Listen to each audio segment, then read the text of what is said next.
Ladies and gentlemen, boys and girls, blurs and nerds, freaks and geeks, DYSG is back.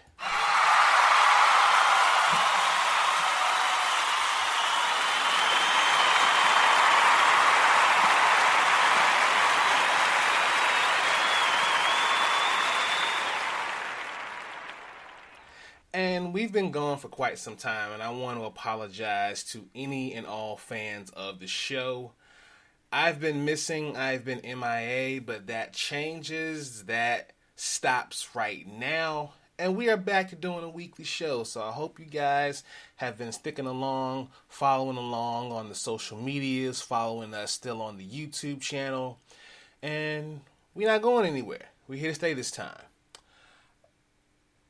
This week, PlayStation celebrated 20 years of PS2. Now, I don't know about the rest of you, but PS2 was not my first system, but it was my favorite system. And I think it's probably because at that point in my life, I was able to actually afford to buy my video games myself.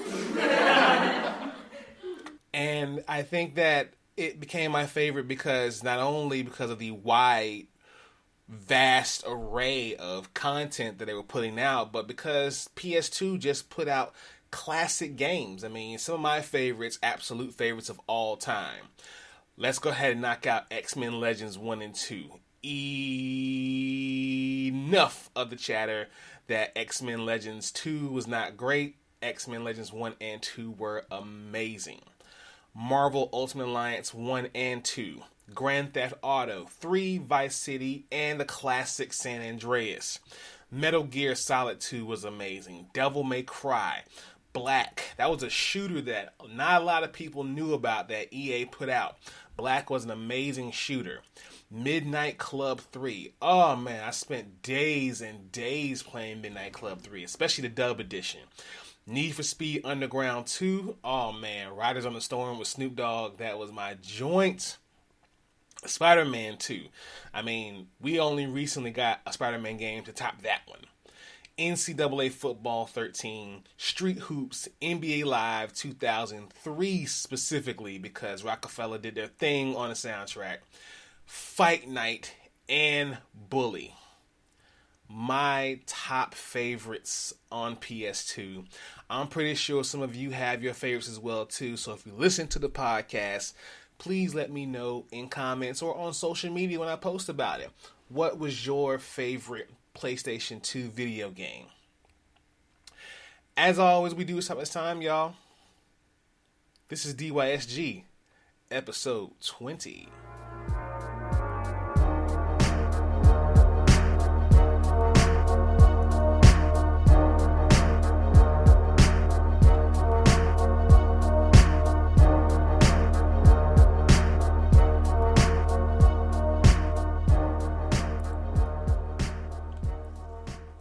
Welcome back to DYSG, y'all. I am your host, Nix.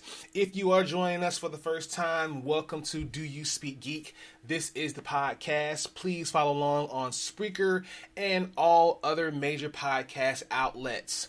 If you are new to the show and just want to know more about us, follow us on the social medias. You can hit us up on Facebook at DYSG Media, Twitter at _Do You Speak Geek, and Instagram at Do You Speak Geek. The YouTube channel, The Dono and Daddy Show. Please go there, subscribe, like, smash that bell for all notifications, and leave comments. We just put up a new video this past Friday, our third installment of First Friday Fights. It's Winter Soldier versus the Red Hood. Please go check that out. Leave comments. Vote on it as well. Who do you think would win that fight? Winter Soldier or the Red Hood?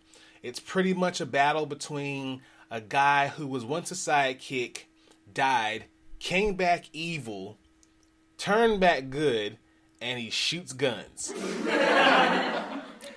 But that's how that goes. So let's know what you thought about that. So let's get right into it, y'all. Let's speak geek. Suit up. I wanna be the very best. Talk nerdy to me. Are you ready?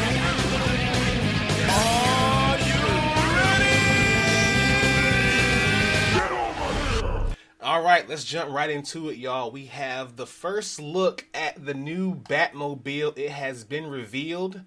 I believe that the director himself, and that was, I think of the guy's name, Matt Reeves. Matt Reeves himself actually opened up the discussion for us to talk about the new Batmobile. And it looks great to me personally. I know a lot of people have issues with the Batmobile. They're saying it looks like a muscle car. It looks too much like something what Dom Toretto would drive from Fast and Furious. But we gotta remember, people, Matt Reeves, I guess officially or unofficially, has said that this is like year 2 Batman. So if you're looking for something along the lines of what we saw in maybe Arkham Knight, or perhaps what we saw in the recent adaptation from Batman v Superman or Justice League, then you're not going to see that. You're going to see a very babyish, baby steps kind of Batmobile with this one, and I am here for it. It looks souped up. I'm pretty sure that when we watch it perform on screen, it's going to do wonders. So I'm here for it. I don't mind the Batmobile. We also saw a picture of Batman in there with the cape, so hopefully we see more images of him coming up soon.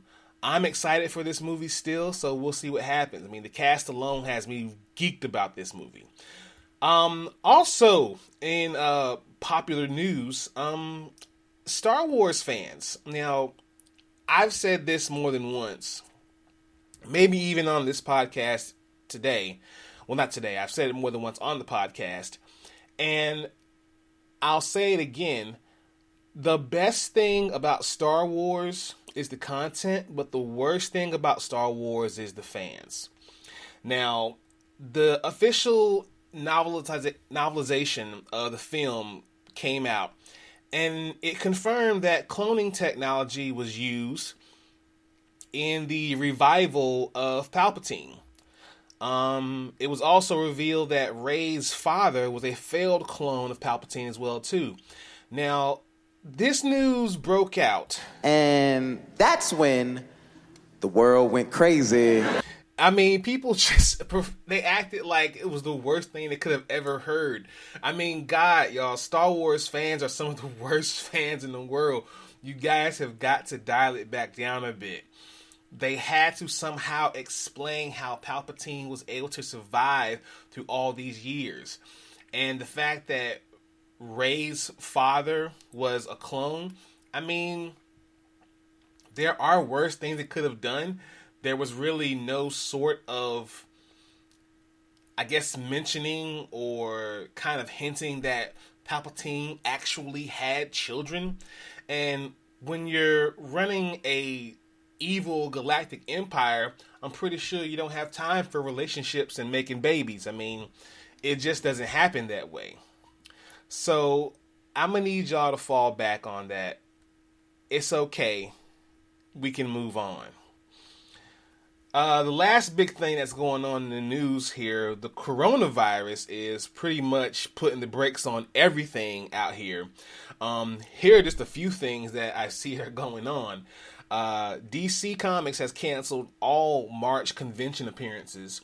Emerald City Con, which is pretty much hanging on by a thread right now, although still a go, has had several guests, publications, staff, and attendees back out of this con.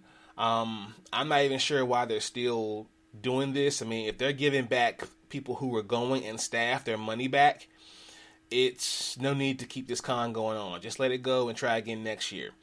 The 2020 London Book Fair has been canceled. Disney Plus has canceled their European launch event. South by Southwest has been canceled. TwitchCon has been canceled. And the new Bond film, No Time to Die, has been pushed back all the way to November. People are not playing with this coronavirus out there.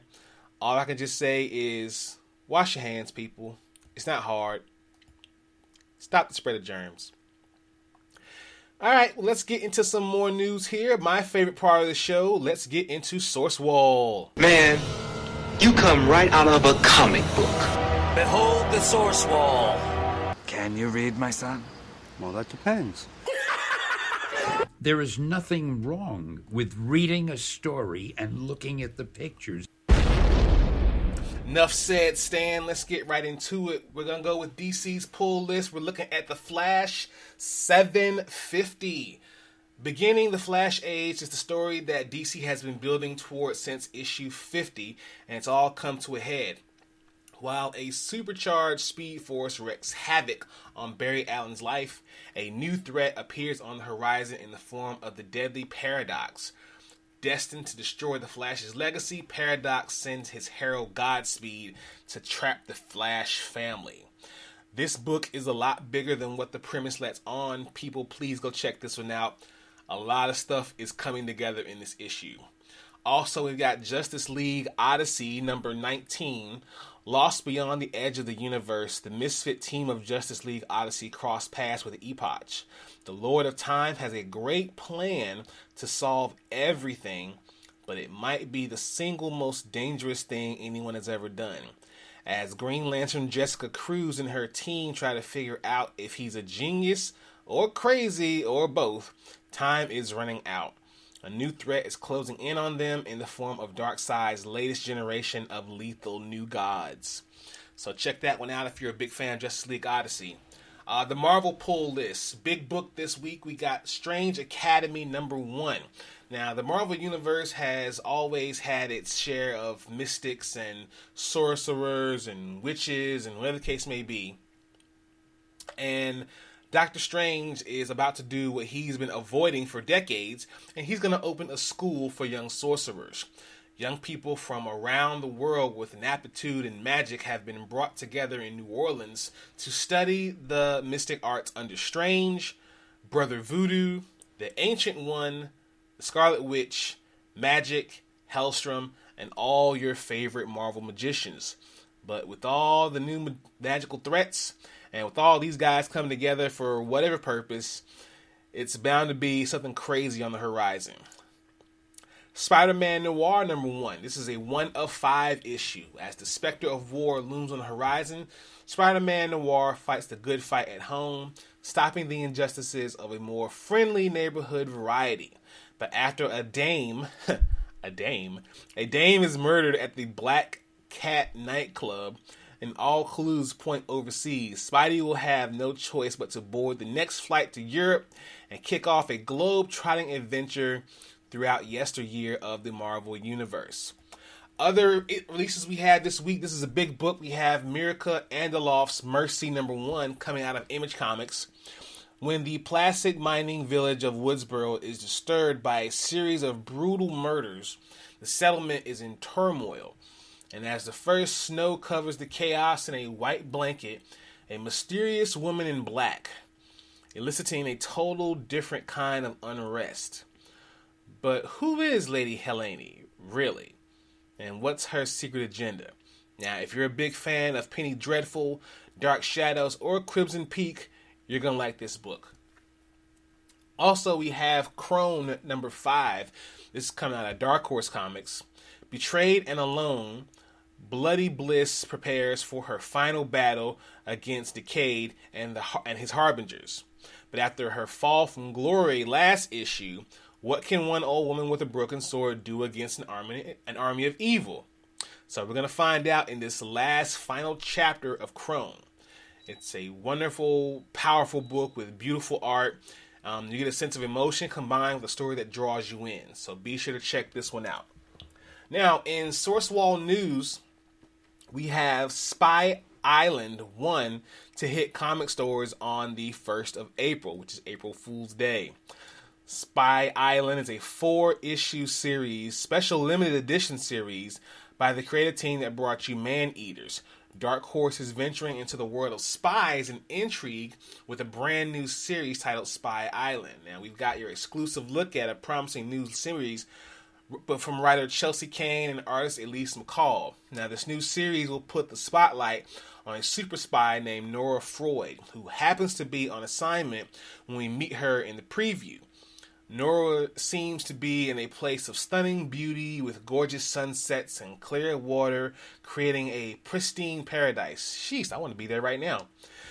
but all things right under the surface that she's concerned with when you happen to be near the Bermuda Triangle. And when you're there, things can get real crazy real quick. So be sure to look out for that on April 1st. Also, Ta-Nehisi Coates to end his venture on Black Panther in June.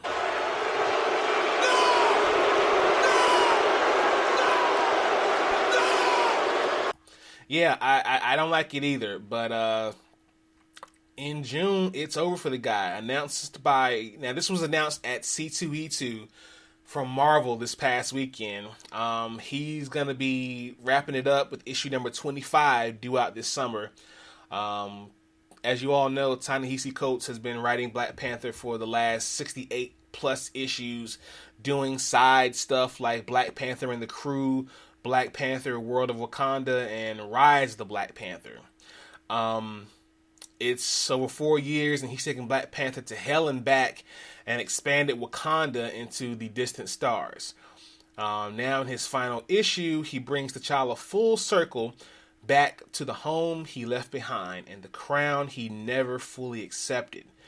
So come at the end of this book here, this is the story of a king who sought to be a hero who was reduced to a slave who advanced into legend, and the man who has struggled to hold up an empire in his bare hands.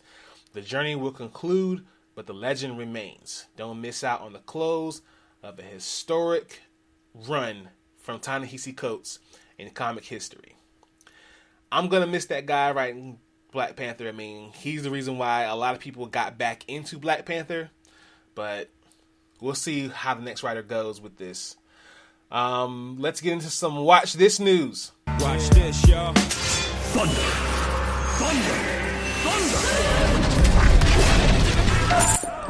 Lannister always pays his debts. Whoa, dude. I am the villain of the story. All right, let's watch this for a second. Now, the Justice League Dark Apocalypse War trailer was released. Now, this looks like it's going to be pretty awesome. It's pretty jam-packed to the brim with superheroes. We will see the world's greatest superheroes square off once and for all against the despotic dark side, with the fate of all humanity hanging in the balance. The film will feature the largest superhero cast in the history of DC's animated movies in what is shaping up to be a truly epic crossover. This movie has been rated R for blood, violence, language, and some sexual references. Now, I look at this as possibly a sample from the Trinity War arc. If you all read that, go back, check that out if you haven't. But it looks like it may be somewhere along those lines. Maybe even tapping in some sort of themes from the Dark Side War as well too. But we'll see how that goes as well. The Magicians has been canceled by Sci-Fi. Sci-Fi The Magicians will come to an end with its 5th season finale. On this past Tuesday, they announced the 5th season of The Magicians will be the show's last. That means the show's April 1st season finale will not be the season finale, but will be the series finale. The Magicians has been a part of Sci-Fi for the past 5 seasons. Sci-Fi has said, as we near the end of this journey, we want to thank everyone: executive producer John McNamara, Sarah Gamble, Henry Alonzo Myers, Lev Grossman, and the entire brilliant cast, crew, and writers and directors for their beautiful creation. But most of all, we thank the fans for their tremendous support and passion. Because of you, magic will forever be in our hearts. Now, the show comes to an end after the 4th season went with a surprising direction, killing off the show's main character, Quentin Coldwater, played by Jason Ralph.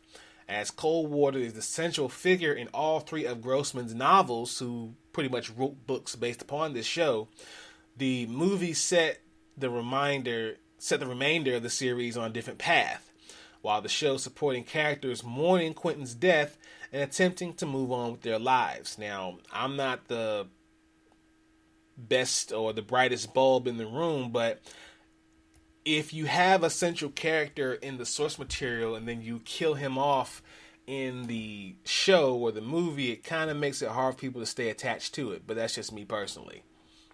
Stargirl is set to debut on DC Universe and the CW in May.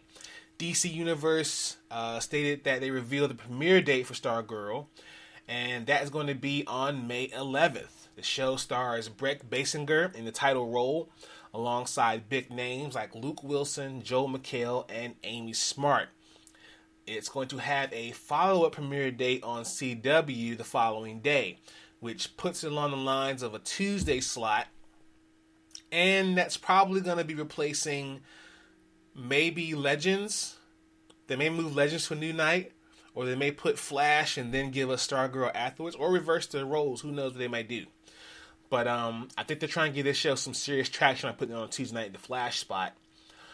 The Last of Us is in works at HBO. Now, a TV series based on the Last of Us franchise is working out, according to recent reports. The series will feature Craig Mazin, the creator of the Chernobyl series, as a writer and executive producer, and also Neil Druckmann, the writer and creative director of The Last of Us, who's also working on the next Last of Us Part 2, which I am desperately waiting for.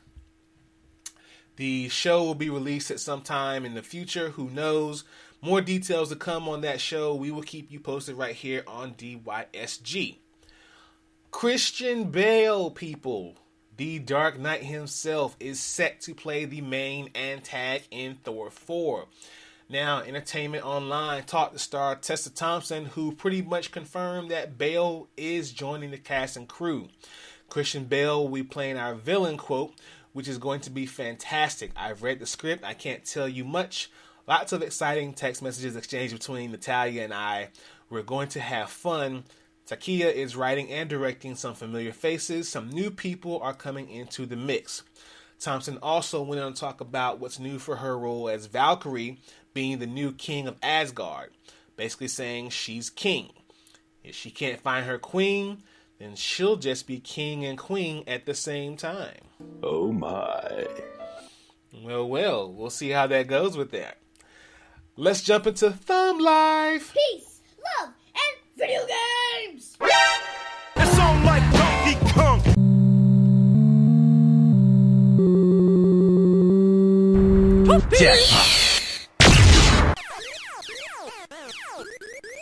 Batman is playing Galaga. All right, let's jump right into this, y'all. We have PlayStation 4 now has Hulu Live. Now, while PlayStation 4 users have long not been able to use, well, they have been able to use Hulu's streaming service on the console, the system did not offer the same option for those with Hulu's live TV options. Now, this past week, the company has began offering the service to PlayStation 4 users. The move comes just over a month after PlayStation's own live TV service, PS View, has come to an official end. Now, I did have PlayStation View for a hot minute. It wasn't that great. Kind of glad it came to an end. But we will see that now being introduced to all users on that platform. Also, with YouTube TV as an added option for the cord-cutting crowd, Sony points PS4 owners toward the service as a potential View replacement. Now, at the time, many correctly assumed Hulu's service would follow shortly after that. So, it looks like everyone is getting what they wanted here. Now, speaking of Sony, PS5 games confirmed so far. Now, this list includes games from the likes of publishers of Ubisoft, Gearbox, Techland, THQ, Nordic, EA, and more. Further, it includes not only cross-gen games that will be available on a plethora of consoles when they launch, but some true next-gen exclusives. Now, I'll go through this list here real quickly here. We've got Godfall confirmed, Outriders confirmed, Gods and Monsters, a remake of Gothic, Rainbow Six Quarantine, Lord of the Rings Gollum, Watchdog Legion, Dying Light. All those are confirmed for PS5. Now, a lot of other games have been announced but not confirmed. Elder Scroll 6, The Sims 5, The Resurgence of NBA Live, BioShock 4, Diablo 4, Overwatch 2, and an untitled Saints Row and Star Wars game. So I, for one, am pretty excited about those being confirmed coming up at E3. Speaking of E3, we have a list so far of the confirmed exhibitors and participating companies. Now, E3 2020 is set to be in LA. It's going to be between Tuesday, June 9th and Thursday, June 11th. For a second year in a row, however, Sony will be absent.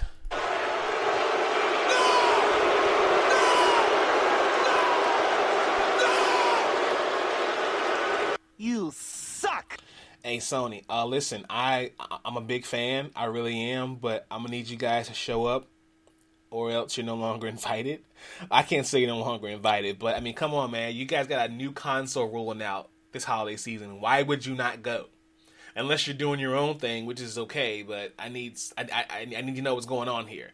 I need to see the PS5. I need to see the hardware, is what I'm saying here. I need to see that stuff. We all want to see it. Anyway, the confirmed companies who will be there, you have Activision, Amazon Game Studios, Bandai Namco, Bethesda, Capcom, Deep Silver, Epic Games, Hori USA, Control Freak, NCSoft, InDreams, Nintendo of America will be there, Oculus from Facebook, Rebellion, Sega, Square Enix, Take-Two Interactive, THQ Nordic, Ubisoft, Xbox, and Warner Brothers Games will be there. It's going to be a great time at E3. I would love to go. Hey, E3, if you're listening, invite DYSG, and hopefully we can have some fun together, if you know what I mean. All right, folks, let's go ahead and get into this. Let's talk technically speaking. Technically speaking. Your technological advancements. 1.21 gigawatts! Have you tried turning it off and on again? All right. So we really only got one story coming out, technically speaking, this week. And that is the release of the S20 Ultra from Samsung. Now, folks, I don't know what to say about this particular phone, except that this phone is the Thanos of phones. Now, a lot of you all saw the iPhone 11. You were super impressed by the 3 cameras, and a lot of y'all jumped ship. Now, I'm an Android guy myself here, so I wasn't jumping ship, but a lot of you jumped ship. And I see a lot of Apple iPhone users looking at this phone, and they're salivating at the mouth. So I kind of look at you like, You could not live with your own failure. Where did that bring you? Back to me. So the Samsung S20 aims to be the next bar for smartphones. Its evolution is simply being garnered as the biggest and baddest Android smartphone ever. The specs are just incredible. I mean, let me just go over a few of these. I mean, you got the Ultra with a, my God, 6.9 display screen. You've got the 40 MF selfie camera. It's just so it's really a lot to go over. You guys are gonna have to go to Samsung.com and check out this thing. It's incredible. It's just way too much to go over. It's pretty much, it's not the perfect phone, but it probably, if you sat it next to your phone, it would probably beat your phone up. It's just an amazing piece of hardware. Now, I personally don't care too much about the price tag, sitting at almost $1,400 to be specific. So while the phone punches its way to the top of the specs money can buy, it's another question if those specs are worth the money. So I'll leave it to you guys to make that decision on your own there. So that wraps up the show, people. I hope you guys had a good time kicking it with me. Again, thanks for listening. Upcoming content coming soon. We will have more of the origin story content. I will be bringing you the Marvel edition of that. Also, keep a lookout every month for First Friday Fights from the Dono and Daddy Show. And coming soon, once we get everything squared away here, we're going to be doing interviews with content creators locally and nationally for Do You Speak Geek coming up during con season. We also will be doing other content that's going to be a little more funny. It'll definitely be more included. I will have co-hosts. I'll have guests who will help me out and do this thing. Again, follow the social medias, Facebook, Twitter, Instagram. Go to the YouTube channel. Yeah, the YouTube channel. Go to the YouTube channel. Go ahead and hit subscribe. Like the videos. Leave comments. And Hulk smash that bell for all notifications. As always, people, live to play to win to live. I speak geek. Do you speak geek?